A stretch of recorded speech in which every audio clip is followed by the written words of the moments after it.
I grew up being the only white dude at the boys club, at the YMCA, at my elementary school, in my class.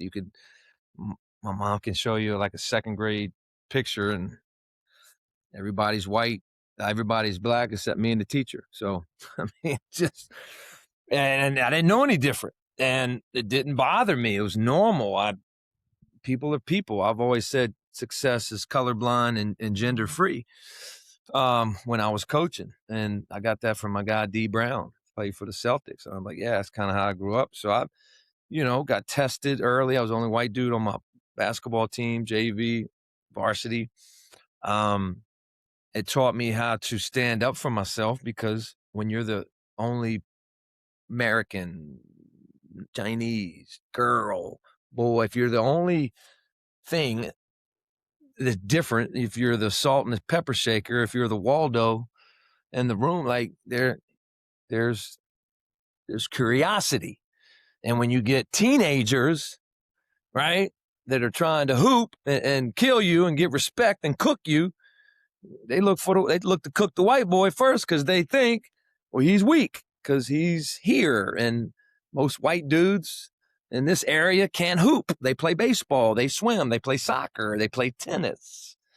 The white boy sports. And if you get some emails on that, then blame me and send them to me, because there's not a racist bone in my body. My wife and I adopted an African American young lady at 5. Doesn't make that any different than anything else. It's just that's real. If you grow up playing hoops, I mean, just ask Austin Reeves and some of the Peyton Pritchard, some T.J. McConnell, some Larry Bird. Like, it is what it is. It's a mantra with basketball. They test you if you're different. And I got tested. I learned how to fight without proof of concept. I learned how to figure it out, not flee, because my parents wouldn't let me quit. I had my ball stolen. I had my bike stolen. I got sucker punched. I got bullied. I got ridiculed. I got yelled at. I cried. I snotted. And this happened from age 11, probably all the way up to about 16 is when I finally figured it out. I started fighting. I started learning. I started gaining respect. I started, my vision defended me. And so I had a vision of, man, winning the state championship, playing D1 college, playing pro, coaching in college. Like, basketball was whatever I could do in basketball, that's what I wanted to do, and feed my family and spend my life. And so I had that vision, right? And I had to defend it because nobody saw it. Get out of here, you suck. I had to defend that vision, and I kept defending it. And I would say around 16, we won a state championship. Nick, my vision started to defend me. At first you got to defend your vision. And now when they see that fruit, they see that evidence, you got street cred. Now your vision defends you. And that's it. It never stopped. I mean, I could walk into the LA Lakers locker room right now and look eye to eye with everybody. Yes, I would have to game, but like, I don't fear being different, being a stranger.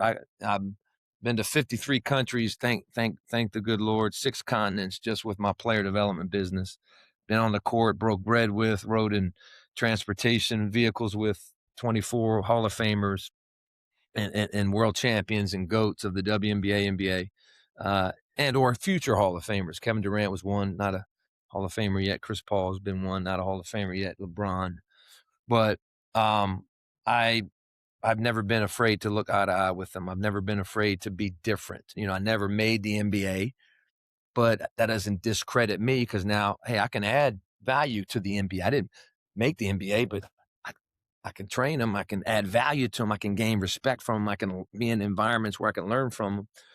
And so my upbringing, only God knew, my upbringing, being the only salt and the pepper shaker, has allowed me to shake and bake all over the world, in Africa, Asia, Europe, North America, South America, and so forth, where I'm the only American. I'm the only white American.